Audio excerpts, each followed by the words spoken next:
Assalomu alaykum hammaga, xayrli kun.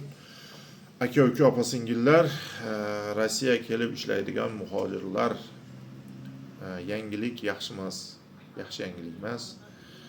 30-iyun 2025-yildan, shu yil 30-iyundan Rossiyaga kirish uchun bezvizaviy porядокda kiradigan mamlakatlardan viza talab qilinmaydigan mamlakatlar bor. Ya'ni Qirg'iziston, Qozog'iston, O'zbekiston, Tojikiston O'rta Osiyoda, Ozarbayjon, Armeniya, Moldaviya viza qilinmay kiradigan mamlakatlardan endi QR kod talab qiladi ekan chegarada.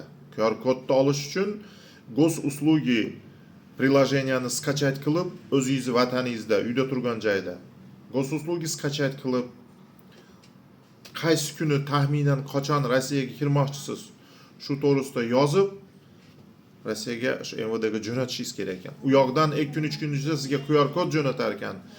Chegaradan kirayotganda shu QR kodni ko'rsatib turib ina kirasiz ekan. Bu hammaga tegishli 6 yoshdan tepasi. Yosh bolalar ham 6 yosh bo'lgan bo'lsa 6 yoshdan tepasi. 6 yoshgacha kerak emas ekan. Yosh bolalarga ham ota-onasi ochib berar ekanmi yo o'zini go'suslugidan qilar ekanmi? Podrobno hozir aniqlab yozib boraman. Gruppaga tashab qo'ydim bizga MVDda kelgan ma'lumotni o'qinglar.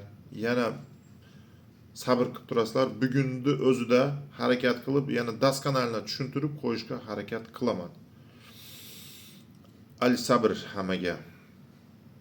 Bosh og'rib ko'payibdi. Bilmayman qanday bo'ladi, qanday emas. Juda ko'p odamni qaytarib borsa kerak. Shuning uchun hushyor bo'linglar. 30-iyundan keyin keladiganlarga bu. Ungacha kirib olsanglar, kiraverasizlar, QR kod so'ramaydi. Yozaman, yana gaplashamiz.